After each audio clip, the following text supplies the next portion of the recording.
pleasure it is to see you here this afternoon for such a large gathering on a rainy afternoon. I think the rain is following some of us around. But anyway, it will not ever dampen our spirits inside, right? We're here today for a very special time and of coming together and remembering one of the great patriarchs of our community, Senator Bob. That's just what I'll call him, Senator Bob.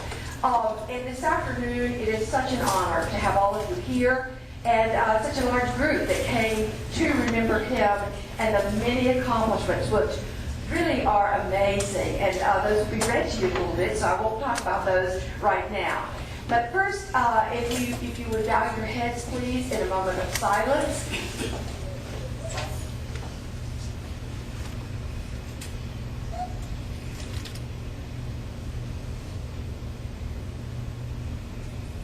Thank you. Senator Bob was a man of faith, and I think he would be very pleased for us to gather in his name and invoke higher power. If you'll please rise with me and let's read the sign. I pledge allegiance to the flag of the United States of America and to the republic for which it stands, one nation under God, indivisible, with liberty and justice for all. That was a good gusto pledge. I like that. The first things that I want to do and that Linda has asked me to do is, of course, introduce Senator Bob's family. There are a lot of them here today, and that's just wonderful. What a great tribute to him. I will say as we go along that Miss Helen continues his legacy, his fight every single day. She's the most inspirational lady. She's at all of our events and many, many community events. And she calls me almost every day, every few days. And somehow she knows when you need a boost. She has those powers, I think. And she's here today, sitting right here in front of me, as you know. And a very, very special lady. Let's give her a hand.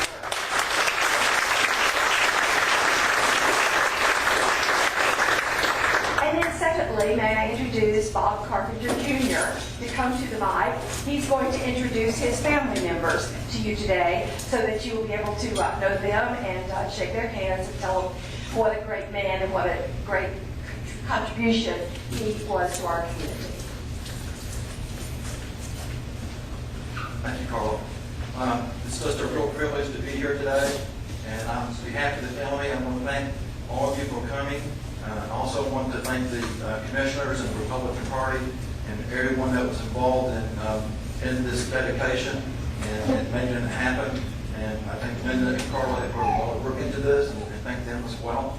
And my dad was definitely from Macon County. Our family goes back to the late 1700s. And he loved this county, he loved these people, and I think he showed it from his dedication to work with the communities and with the really all North Carolina. Now, I do want to start recognizing the family. And Helen, if you would stand up for those that don't know. But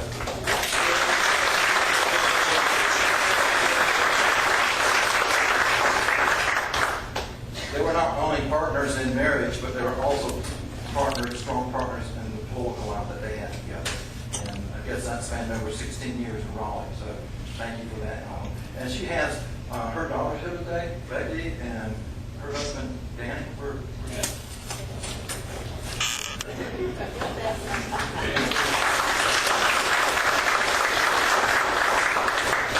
And then, I guess since I'm the oldest brother, I'll start with myself. I am Bob Carpenter, and I have with me today my wife, Donna.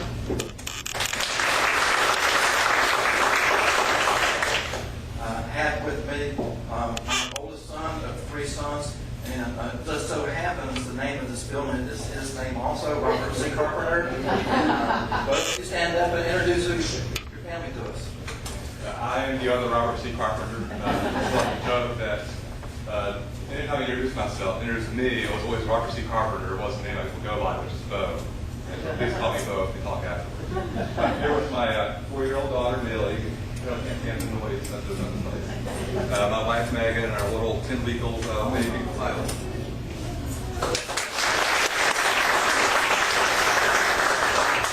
I then moved to my oldest Robert oldest brother, Dale, stand up and introduce yourself. Dale Carpenter, and I live in West Virginia now. This is my little boy Ted, and this is my wife Marge.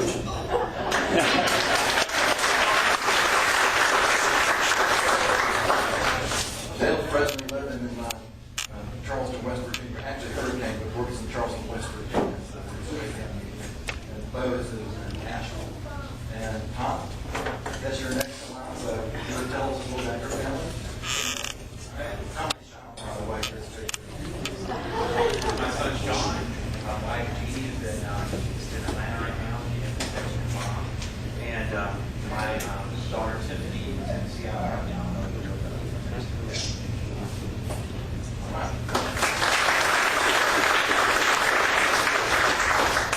Another younger brother, by the name of Eddie. He was not able to make it here today. He was actually a basketball star here in Franklin one time. I think he still has some records, but he's down in Charlotte and has a daughter and a son that's married to a lady named Barbara. Time for some cousins.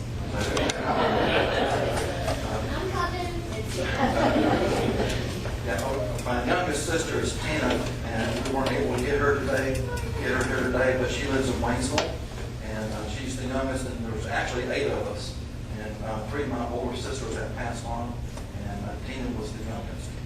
Judy, tell us a little about yourself. My mother was Louise Darnell. She was a sister of the blog. Loved the blog, especially the favorite uncle. Who's that guy next to you? Oh, that's my brother Chad. My baby brother. Darnell. Darnell Farmer. Bigger leagues one time, exorcism.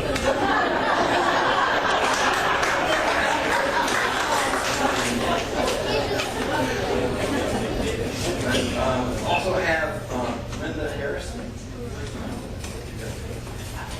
Linda Carpenter Harrison. My father was Ed Carpenter, Uncle Bob's brother. I had my husband Bob Harrison with me. Want me to introduce the rest of the family here? Sure. Frances Sanders, my sister, and Diana, her daughter. Ben Carpenter. Stand up, Ben. Our youngest little brother. And David Carpenter, my older brother, who lives in Kentucky, was not able to come.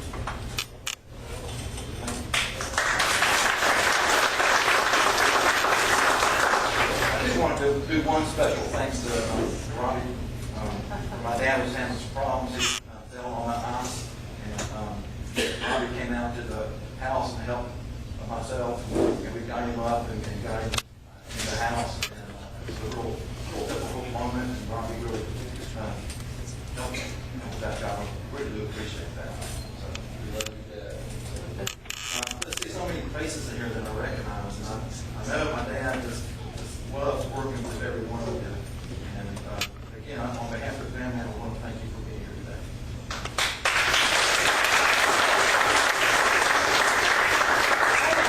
I want some of that Nutricet stuff. That seems to have worked really well. And so what this little guy back here has got, that spunk he's got, that little chunk, that was pretty good. It is such a pleasure, and thank you to Senator Bob to have this many members of his family here today, and an awesome opportunity for us to get to know you, and thank you for what your uncle rather, what he did for our community. You know, back in the day, I don't know if you remember the old commercial that says, if you care to send the very best, send Hallmark. Oh, some of you remember that. Well, Senator Bob was so much like that. He cared to give the very best, and he did it every day. I know that personally, he introduced me into this community. He was one of the patriarchs that he met me, and that's Floridian. And before you know it, he opened up paths for me to serve and be part of the leadership, really, of this community now. And I will never forget his kindness and generosity in being that open and inclusive to a foreigner like me. But at the same time, he served our community. He influenced Western North Carolina, served for 16 16 years in the North Carolina legislature, and indirectly and directly influenced our nation.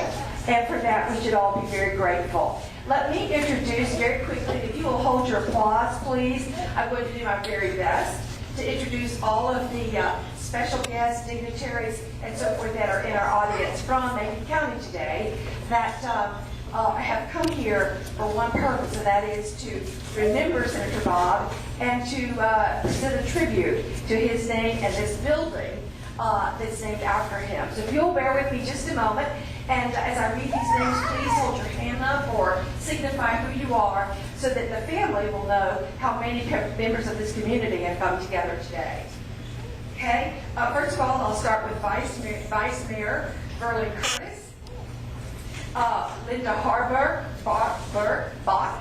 Linda Harbaugh is here representing the chamber. Thank you. The county planner, Derek Rowland, is here. I was going to say it, and his girlfriend, Brooke. One of the commissioners, Ron Hayden, is here with his wife, Marcella, and my two favorite guys, Cody and Ryan. Ashley Welch is here, Assistant District Attorney for the 30th District. Jamie Cochran is here with his son, Elias. Gary Shields is here. Gary. Robbie, Kevin Corbin over here. I'm looking. Brian Welch is here, the best partner and husband and the best schlepper I know these days.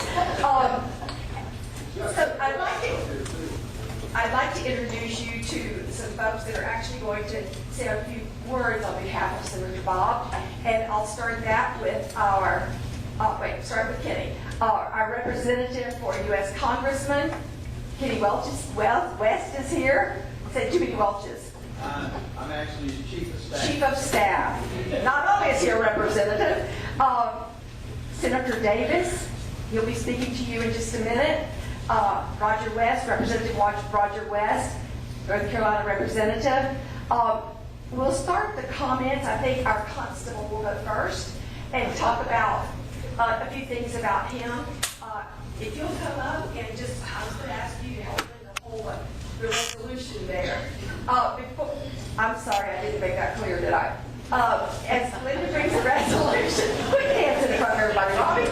As Linda and Robbie bring the resolution that is just amazing in the comments and the things about Senator Bob, I want to really talk about the person who made this happen, and that's this lady. Linda and her committee, those are Linda, Sarah Chris, Robbie, and Miss Helen, have been dreaming about this and making it happen for a couple of years almost, I think, close to that. Linda never gave up. She was patient as things sometimes move a little slowly, but she never gave up. And this is her party. This is her dedication that she put together here today. Please give her a hand.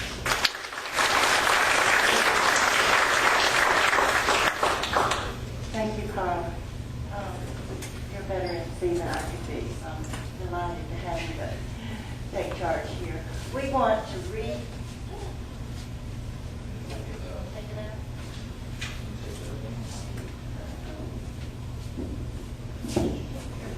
Please I'll give you a little bit more. I don't think everyone has had a chance to read the resolution, but when you read the resolution, you'll know why this building is now the Bob C. Carpenter Community Building. There's a bit of a player.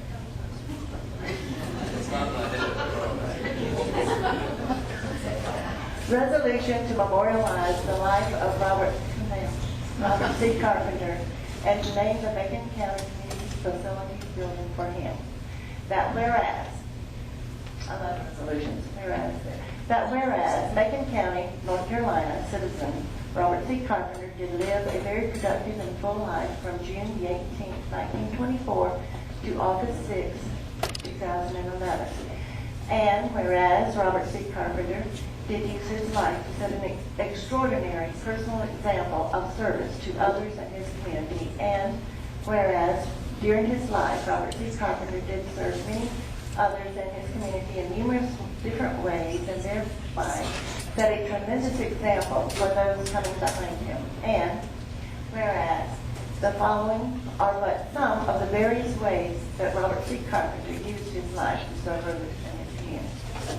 1, and I don't think these are in any specific order, 8 terms in the North Carolina State Senate, 20 years service on the Southwestern Community College Board of Trustees, member of Governor Martin's North Carolina Council on Developmental Disabilities, member of Governor Martin's Commission on Literacy, president of the Franklin Chamber of Commerce, president of the North Carolina Association of Community Colleges, Macon County Commissioner, Asheville and Franklin District Deputy, Knights of Columbus, honorary chairman for Relay for Life, Knights of Columbus Life Membership, and whereas in his service to others in his community, Robert C. Carpenter received numerous awards, which include but are not limited to the following. 1, received a 20-year service award from the Southwestern Community College Board of Trustees, was a Hall of Fame nominee for the Charles Draper Jones Award, North Carolina Republican Party,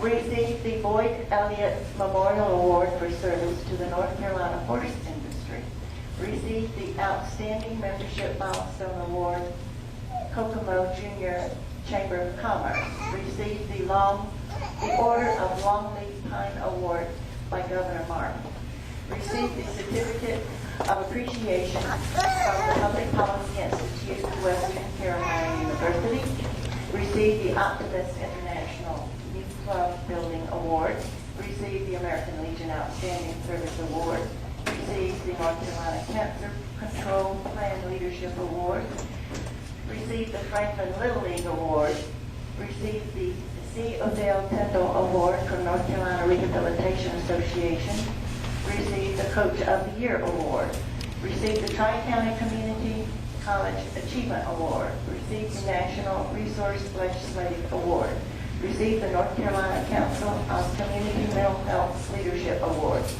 received the American Cancer Society Award, received the North Carolina Association of Rehabilitation Facilities Distinguished Service Award, received the North Carolina Knights of Columbus Knight of the Year Award, received the State of North Carolina Distinguished Service Award, received the North Carolina State Firemen's Association Award, received the Chairman's Award from the North Carolina Bankers Association, received the Hospice of Macon County Appreciation Award, received the Distinguished Service Award from the Franklin Chamber of Commerce, received the Service Certificate of Appreciation from the Travel and Tourism Industry of Southwestern North Carolina, received recognition as Macon County Citizen of the Year. And whereas the lifetime personal achievements of Robert C. Carpenter include but are not limited to the following. 1, U.S. Navy pilot in training during World War II. Received a degree from the University of Virginia and attended Western Carolina University and the University of North Carolina and Purdue University. First to recruit African Americans to play Little League Baseball in Nashville. Longtime member of the Optimist Club, longtime member of the Rotary Club. President of JC's, started Little League Baseball in Franklin. Served on the board for Angel Hospital in Franklin. Active member of the Franklin Chamber of Commerce, delegate to the Republican National Convention, nominated for U.S. Ambassador to the Vatican, served active in SARS, S-A-R-S, very active in Smoky Mountain Mental Health Board, instrumental in getting Highway 441 Welcome Center, instrumental in getting natural gas line to Western North Carolina, very instrumental in getting the Veterans Clinic in Franklin. That's recent enough. A lot of us remember that. Labored long and hard for cancer legislation. Coached Little League Baseball for 30 years. Whereas the life and service of Robert C. Carpenter to others in his community humbles those who come behind him and has encouraged and set a strong example to those who follow him to use our lives and talents in service to others in our community as he did. Whereas, in recognition of his lifetime of service to others in his community, the Macon County Board of Commissioners desire to memorialize the life of Robert C. Carpenter by naming the Macon County Community Facilities Building in honor Robert C. Carpenter.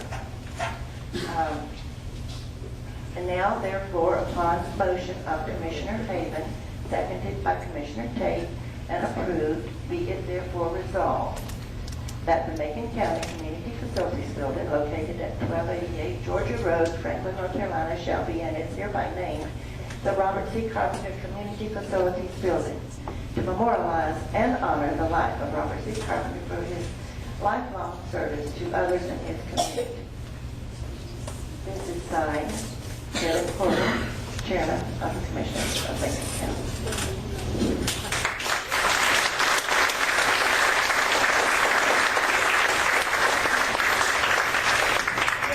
Very hearty thank you. Kevin is here, Kevin Corbin, the Chair of the Commissioners, and a very hearty thank you to the Commissioners for making this happen. This will be hung, the resolution, the framed resolution will be hung. There's already, I believe, a nail or a screw or something on the wall in this building. So be sure and look at that. It will be hung before you leave today, so that you may see it on your way out. Linda has suggested that just a very informal time, very short, those of you who might like to speak a few words on Senator Bob's behalf. And as she said, just very informally, I think Robbie's going to start that off for us. I know there's a lot more things that Bob had done, so after holding that for the 5 minutes I was holding, I'm glad they didn't find out what else they did. Started getting heavy, I was breaking down with sweat. I just wanted to talk briefly, I'll keep it under an hour, but I wanted to talk about what Bob Carpenter and Helen Carpenter meant to me. About, let's say, 15 years ago, I had the privilege of going to Raleigh and working with Senator Bob and Helen. And I always include Helen because she was always there and always. Anybody that was in Raleigh would tell you if Helen wasn't there, it couldn't get done. She had to have. He had to have Helen help. Is that not right? And but I wanted to tell a little story about me being in Raleigh. The first thing was we were trying to get this bill passed called the Infant Homicide Prevention Act. And this was a law that Bob had come up with and had really tried to get this passed. And we kept fighting with people in Raleigh trying to vote against it, vote for it, and it was going back and forth. And there was a time where when I was there, they had asked me to come on and walk out onto the Senate floor, which you're not allowed to do, and they had me come and bring a bunch of petitions from Macon County. And there was this man that kept saying that he was, and I can't recall his name, and it's probably a good thing because after I tell you the story, the media may want to go talk to him. But anyway, I remember this guy saying that he would vote for Bob's bill. And then, I was there, I heard him say he was going to vote for it. And we know politicians don't lie, so I knew he was right. And so it comes time to vote, and he voted against us. He voted no. And we're out in the hallway, me and Helen are out in the hallway waiting on Bob. And of course we're mad, but we're trying to be polite and we're smiling real big. And Bob comes out red-faced. And he says, there was a time in my life where they said in the military that I carried a pretty good right hook. And as he's saying that, he's rolling up his sleeves. And he said, that guy's about to find out how good of a right hook I have. Well, being the good officer that I was, me and Helen quickly grabbed Bob and we left the scene. And to be honest with you, there was just too many witnesses. So later that night, we went to dinner, and as a young detective, I can tell you, I was easily impressed. And I got to go to dinner with a bunch of senators and House of Representatives, and they were Republicans because we went and ate at a Chinese place, and of course it was cheap.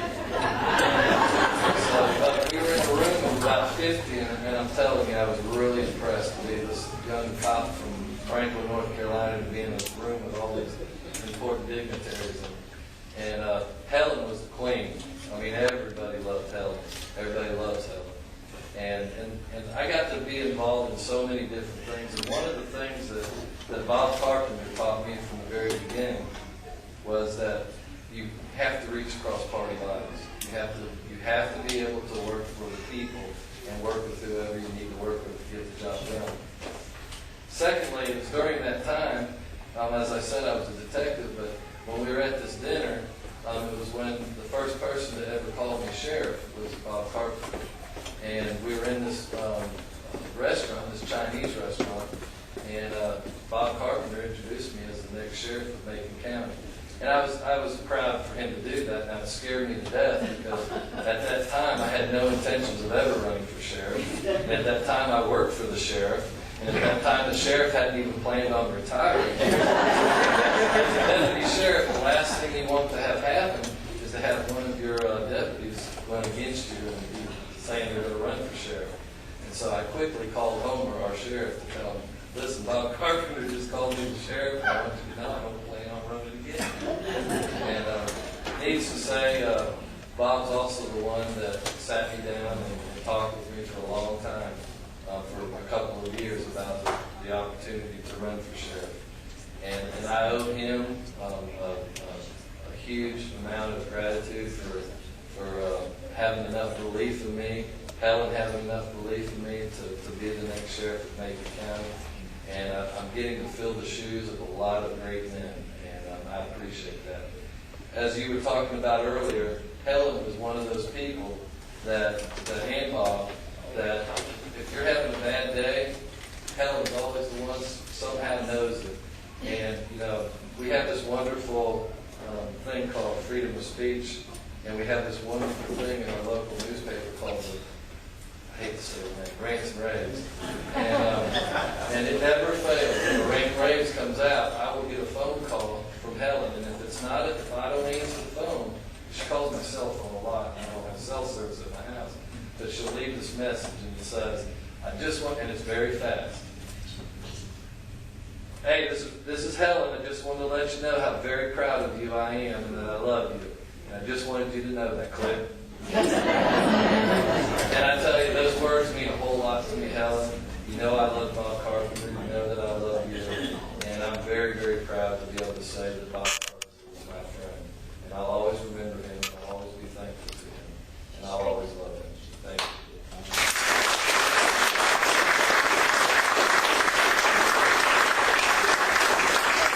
Indeed, make those calls still often. Jim, would you like to say something? Thank you. It wasn't always fun following Bob Carpenter, or Helen for that matter. And I'm going to tell you why. When I got to Raleigh and I introduced myself and people found out where I was from, they didn't want to know about me or my family or anything. They just, how are Helen and Bob? And it was always about Helen and Bob. I tell you what, they were down there 16 years. Helen, I could stay there 100 years and not match the reputation that you have in Raleigh. Those people absolutely love you and Bob. And what a legacy you've left for all of us who follow him. I thank you for that. Robbie says if you're having a bad day, I'll add if you're having a bad night. Helen calls you at 10:30, 11 o'clock, and I get the message the next day because I'm asleep. Is that right? and she does. She'll make, anytime she talks to you, she makes your day or night better because, Jim, I'm just so proud of you. Bye, click, and it means a lot to me as well. Let me tell you a little bit about my relationship with Bob Carpenter and how it got started. I first came through here in 1972, in the summer of 72, and I met Bob Carpenter. I was a dental student. I had long hair, shorts. I'd been on a 6-week trip with some of my classmates because we had 6 weeks between our second and third year in dental school. And I got to meet Bob and told him that I was interested in moving to this area. And he was delighted. You need to come and do this. So I kept in contact with him. The next time I saw him was in March of 1974. And after that, well, actually it was Christmas because Judy and I got married that Christmas after that trip through here. I had to cut my hair before then too. And so we came through here and I saw Bob. And then that fall I flew out here in March to make arrangements. I decided to move here. There was a practice opportunity available, and this was an area that we wanted to live in. I was from Virginia, Judy's from Georgia, and so we split the difference and wound up in Franklin. And Bob said, be sure I will, he was the manager of the First Union Bank, and we'll loan you money, it's not a problem. And he did. And anytime you want to go by and borrow money, he said, fine, it's no problem, just write a check and I'll take care of it. Or if you want to borrow money from something else that you really didn't need, you said, no, I'm not going to do that. And he was like that, and literally that's what he would do, because he cared about me, and he cared about everybody. And if it wasn't in your best interest and he knew that, he would just say, no, we're not going to do that. What else you want to talk about? Kind of thing. And what a great friend to have. The most important thing that I have to say about him and how he treated me was in 1975, I was working up at 34 Macon Avenue in an old office, Dr. Grant's old office, and I was busting at the seams. I just didn't I needed to expand my facility. And so I decided I was going to do something either really smart or really stupid and borrow the money to build an office. And First Union, because they held the mortgage on my equipment, they couldn't do it. And so Bob called me and he said, what are you doing this day? And I said, well, I can make arrangements. And so he came and picked me up and took me to about 4 other lending institutions, including one in Waynesville, to try to arrange financing for me to have an office to stay here and to expand my practice. So he was in it for the community, he was in it for the people, not in it just for First Union Bank. And that's just the kind of person, and I could give you a lot more stories about that, but he was like Robbie. I was honored to call him my friend. He was like a father figure. He was just actually 6 months older than my dad. And he treated me like a friend and like a father, the kind of person that you respect and you love. And he treated everybody like that. I'd like to think that he treated me special, but he didn't. He treated me just like he did everybody else. It's the kind of person he was. And what a great legacy that he and I have held.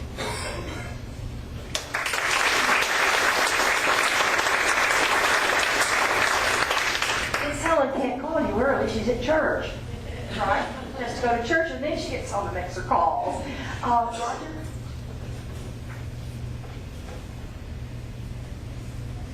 Thank you, Carl. I first met Bob and Helen Carpenter back in 2000 when I was appointed to the House of Representatives. When they found out I got appointed, the first call I got was from Bob and Helen. Both of them were on the phone. I didn't know anything about Raleigh. I'd been there a couple times in my life, but I'd never been there. So Helen and Bob got on the phone, and they were talking about John Street. They were talking about Salisbury Street, how to get in the building. But the one thing they talked about and told me, said, now every Monday night we gather up at the J Garden, about 15 or 20 members, and we all eat dinner at the J Garden. And I think we ate dinner at the J Garden every Monday night for as long as they were there. We had a great time. Bob taught me a lot about the legislature. He spent a lot of time in my office, and I spent a lot of time in his office. He spent a lot of time in both our offices. She was running back and forth continually, bringing papers and doing things. But the one thing I will always remember about Bob was one night I was at home, the phone rung, and Bob said, we've got to go to Wee Huddy. We've got a constituent down there that's got an issue. So I said, well, let's come by and we'll go in the morning. For any of you that don't know where Wee Huddy is, you have to go to Tennessee to get there. So Bob came over to the house, and Helen, I think, came with him, and she stayed the night, Judy. Bob and I took off to Wee Huddy. And we got down there, and we met this guy, nice guy, and Bob talked to him. He did all the talking. I was doing the listening. And we talked to him for about an hour. We left, started back to Murphy. I said, Bob, what are we going to do for this guy? What can we do for this guy? And Bob looked at me and he said, we've already done it. I said, what do you mean? We've not done anything. He said, yeah. I said, we've already done it. He said, we spent an hour talking to him. He's happy. And Bob drove all the way from Franklin to go to Wee Huddy with me to spend an hour talking to this guy. He really didn't have an issue. He was just wanting to talk. But Bob took the time to do that. And I don't know how many times that Bob would come over to Murphy for me and go talk to somebody that had an issue that really didn't have an issue. He would just go talk and let them have the issue. And he did that constantly. And I was always grateful for the way Bob handled people that way. Sometimes we get so busy we don't want to hear it, but Bob was never that way. He always took the time to do it. Well, I was in Raleigh. I want to tell this on Helen. Senator Carpenter, I have a unique relationship, I guess. It'd be kind of like me and Jim. Senator Carpenter was my senator, and I was his representative. So we had a little unique relationship, and we shared a lot of problems and stuff and worked together. But Helen was always calling me every night in Raleigh. Are you at home? Yeah, Helen, I'm in the bed. I'm at home in Raleigh. And we nicknamed her my mother. So everyone in Raleigh knows Helen today. They kid me about my mother. How's your mother? She became my mother in Raleigh, always looking after me.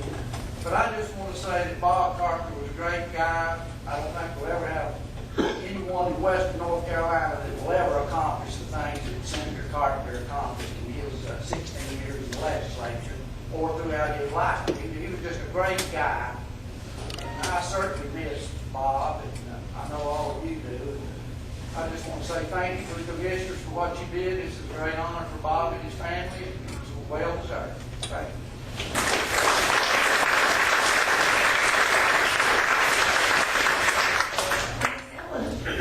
Miss Helen would tell you that she had to do a little straightening out after you're this young. I've heard those stories. Kevin or Kevin? Anybody? Kevin?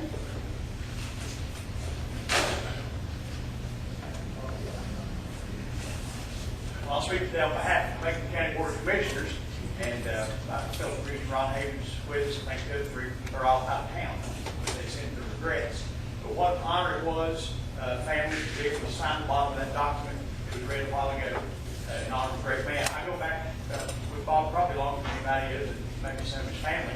Tom and I grew up together, graduated high school together, and so I remember Bob all my life. I don't remember not knowing Bob Carpenter. I remember him as a Little League baseball coach. He was a friend of my father. They were very active in Little League and all those things together. Tom, you remember that? And just a great, great guy.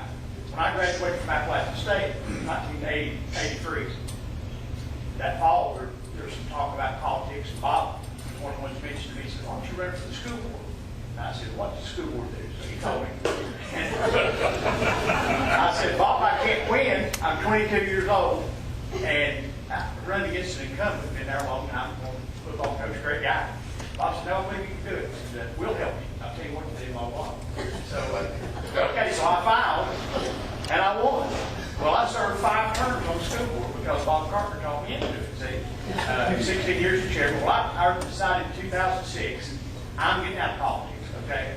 I run successfully every time I had been beat, and I'm getting out. So 2006, I'm going to watch my son play college football, watch my daughter cheerlead. That's what my next few years are going to be. 2010, early in the year, Jim Davis came to me and said, "I'm thinking about running the state senate. And I'm a county commissioner midterm, so if I win that, would you consider taking my commissioner seat?" I don't know. I don't really want to be a county commissioner, I don't think. But Bob comes to me. I think they conspired. Bob said, "Kevin, I want you to think about taking Jim's seat if he wins." Well, Roger, I went home and told Beth, I said, "I don't think Jim Davis can win. If you run against an incumbent, I'll tell him yes, because I don't think there's any chance of that." I said, "Yeah, Jim, I'll take your commissioner seat." 168 vote margin, and Jim won that race. And the first thing Beth said to me was, "Do you remember what you told Bob and Jim?" I said, "Yes, I do." So I served out his other 2 years and was reelected. You never told me that.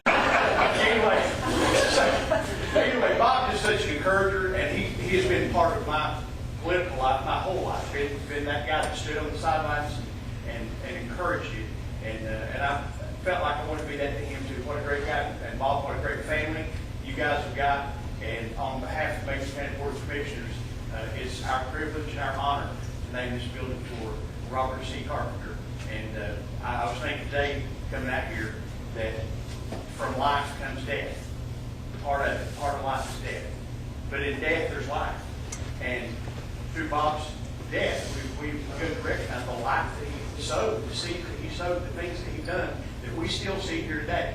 And what a great guy, what a great legacy. And as long as we're alive and remember him, Bob will be alive in our hearts. So thank you, family, for this.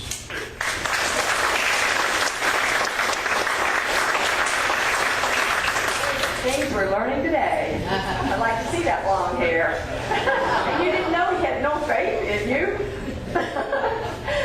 Anybody else would like to make a few comments on Senator Bob's I want behalf. to say something. Sure. I'm Jeff Darnell, and I'm his nephew. And I love help. I'm going to stand right here. I'm loud. I'm louder than y'all. But Helen is wonderful. And I want to go back a little bit here, too, because you're talking about political ends. You all see the family thing. And you don't see what great kids he And you don't see his daughter-in-law here hard and drunk.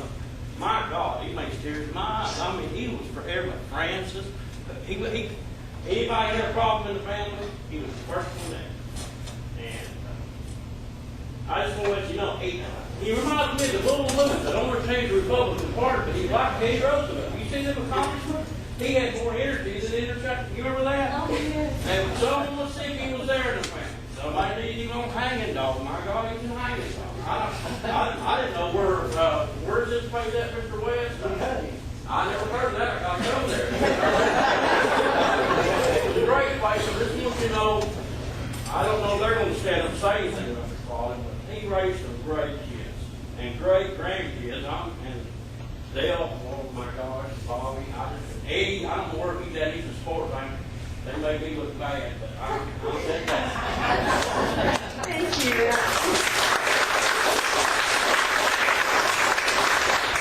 Absolutely super, and I think a number of family members here today certainly speak volumes about his family life, and the others have spoken to his life in our community. I speak to you as somebody that he pulled in and said, you're one of us.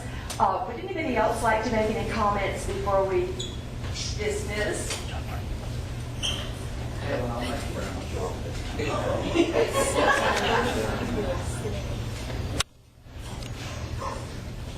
For those of y'all don't know me, my name's Kenny West. I'm the Chief of Staff of Congressman Mark Meadows. He can't be here today. I think Alan, he's already called you and talked to you and explained the reason why he can't. He's got a lot of family members today. It was a special occasion for him. But I met Helen Carpenter. I just want to tell you something. I met Helen and Bob Carpenter back in, I think it was 2007. And what people don't know is when they give you, as Senator Davis said, as Kevin Corbin said, I'm probably saying, as Roger Russ would probably say, when they give you their seal of approval to do something, you generally go out and do it. And when you look at Mark Meadows, I know the very first person he wanted to come down here and talk to see, is this doable, was Helen Carpenter. I knew that. And as far as getting on the phone, it don't just stop at local officials, trust me. I had been up in Washington, D.C., and my phone rang, and I couldn't get to it. And I looked down there, and it said Helen Carpenter. I said, well, I'll call her back. I was just fixing to go into a staff meeting. Well, before I got to the door of the staff meeting, the office phone rang, and it was Helen Carpenter. And I got on the phone with her, and I couldn't reach her because it went to voicemail. Well, the reason was she had already got on the phone with Mark into the office I was going to see. Now, when she's passionate about something, she's passionate about something. And when she's passionate, it opens up the passion of everybody. But I'm going to tell you there's another side, too. When you think about what a man, a godly man, that Bob Carpenter is, he laid the legacy and the framework and the groundwork of all the rest of these elected officials in here. He set the standard. He set the bar high. Mark and I talk about him all the time. He said if he could just be half the man and servant that your husband was, he knows that he would have been somewhat of a success. But when you talk about the family, we want to say thank you for sharing your grandfather, your father, your brother, and your husband with this group over here, because he made North Carolina the place it is today. We love you, Helen, and thank you so much on behalf of the Congressman.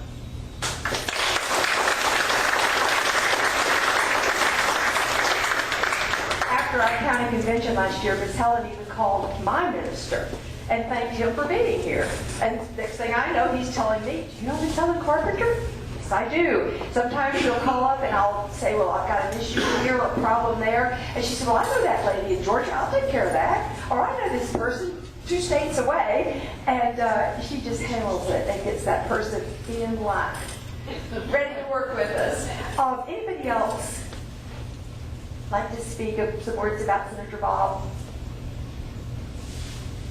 Okay, then we will dismiss in just a moment. Be sure and have some of the wonderful refreshments that are provided for you, and be sure and look at the resolution, the framework resolution as you leave.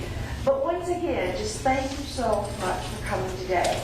Great stories that all of us will continue to talk about. Some of us didn't know all of those details, and we will continue to talk about that and continue to give our tribute, an honor to Senator Bob every single day. We all talk about him a lot. He left us a huge legacy, and also left us opportunities, as Kevin said, in our hearts to continue his legacy and the things that we know that Ms. Helen will tell us that we need to be doing and getting on with it. Thank you so much. Hope you'll stay around and visit for a few minutes and have your picture made in front of the resolution. Thank you.